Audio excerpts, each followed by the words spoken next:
Hey everybody, welcome to another edition of the Stars and Scrubs Fantasy Show presented by SportsTalkLine. I am your host, Trevor Stewart.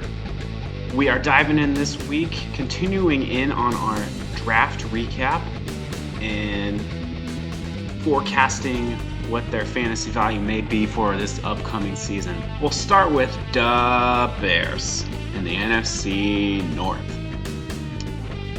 So the Bears traded Jordan Howard this offseason and found themselves in a hole at running back. Now they have Mike Davis, who is really an underrated runner who's kind of bounced around the league, but is a solid, capable runner. They also have the spark plug Tariq Cohen, who is more of a third down passing back and a complementary back. But they ended up taking David Montgomery in the third round out of Iowa State, and he's an interesting player who could make some noise this season. His last two seasons in college, he racked up a total of over 2,300 rushing yards and 24 touchdowns. He's even a capable pass catcher with 71 receptions over his 3-year collegiate career. He averaged a career mark of 4.7 yards per carry in college, a solid number considering how many attempts he had over his tenure at Iowa State. The Bears' talent at wide receiver is really lacking in my opinion, and while Mitchell don't call me Mitch, Trubisky has improved, I still think this will be a run-first team, mixing in some short and intermediate passes. I could see Nagy employing a two-back set on the field to create some confusion for the defense as well. I think when you have a player who's as explosive as Tariq Cohen, you want him on the field at all times, but I don't think he can handle the wear and tear of running between the tackles, and that's where Mike Davis comes in, and that's where this draft pick might find some work as well.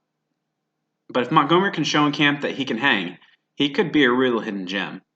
My only concern is, will there be enough volume to go around? So if you're asking me on our Star to Scrub scale where I'm going to put David Montgomery for this upcoming season, I'm going to say, all right. Let's keep an eye on him. He's someone who could make some noise, but we got to wait and see. Our next stop on the NFC North Tour is the Detroit Lions, who drafted TJHockenson in the first round out of Iowa. Matthew Stafford had one of his worst seasons last year, so what did the Lions do? Go get him a new weapon. TJHockenson is a potential Gronk-type tight end out of Iowa. He has the size, 6'5", 250. He's got the receiving skills and is a great route runner. And a bonus is he can do the dirty work and block on those run plays too. His numbers at Iowa were eye-popping last year, 760 yards receiving and 6 touchdowns, but he was sharing targets with his tight end counterpart, Noah Fant, who also went in the first round of the draft. So it's quite a tight end duo who is splitting a lot of those targets and that volume there. The Lions will look to have a more balanced offense with Darrell Bevell at the helm, offensive coordinator, which may limit the upside a bit of Hockenson. He is already on a team with good weapons in Marvin Jones, Kenny Golladay, and the running back of the future in Kerryon Johnson. There's some competition for touches there, but on the flip side, the Lions didn't draft him 8th overall to not ingratiate him to the offense and use his skill set as much as possible. So although I have a little bit of volume concern, I think he's a great fit for the team, and I think he can really make some noise, and especially if we're looking at tight ends, and I've said this before and I'll say it again, if you don't have Zach Ertz or Travis Kelce or George Kittle, those are the top 3 in the tier, and then the rest is a lot of dudes.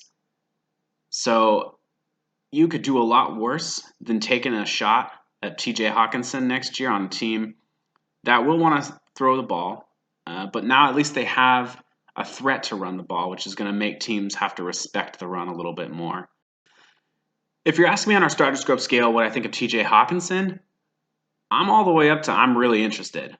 So if I'm drafting this year and I don't get one of those top 3 tight ends, Zach Ertz, Travis Kelce, George Kittle, and I'm getting into those later rounds and I'm needing a tight end, I'd feel pretty good about snagging Hockenson, and I may want to take another just for insurance, but I think that TJHockenson could really make some noise in his first year in Detroit. All right, we round out our NFC North, or should I say NFC Norse tour in Minnesota, the Vikings.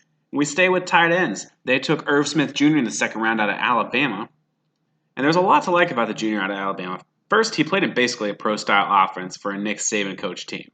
Second, he ranked first in the FBS among all tight ends last year with about 12 yards per target, reeling in 44 catches for 710 yards and 7 touchdowns.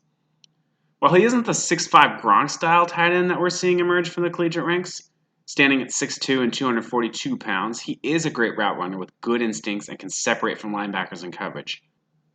Another thing that many rookies coming into the NFL don't do very well is blocking. There's a lot of guys who can catch the ball, but a lot of coaches are looking for these young tight ends to be able to contribute blocking too. Smith Jr. is a solid blocker, which really matters on a team when you have a feature back like Dalvin Cook.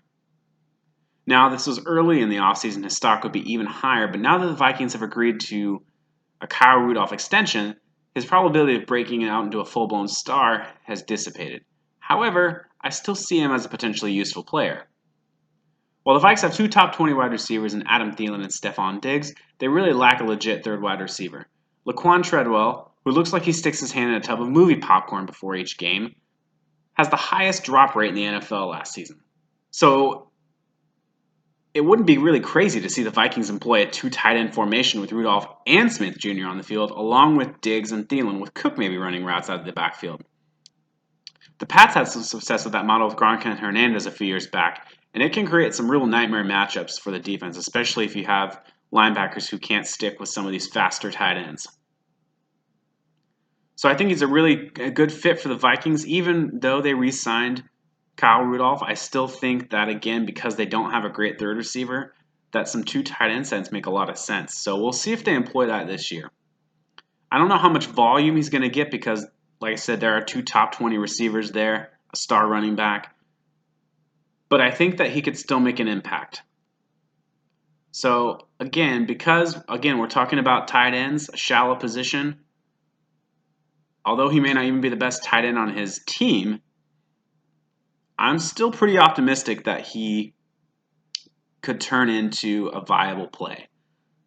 So I'm gonna give him on our star to scrub scale. All right. All right, that's all the time we have for this week. Thanks again for tuning in to the Stars and Scrubs Fantasy Show presented by SportsTalkLine. You can follow the SportsTalkLine Twitter at SportsTalkLine. You can follow me on my Twitter account at TPStewart8. Sometimes I'm witty, sometimes I'm funny, sometimes I'm not. You can also follow on Instagram at TPS_SportsTalkLine, and the SportsTalkLine Instagram handle is on the screen there for you as well. Until next time, keep it real.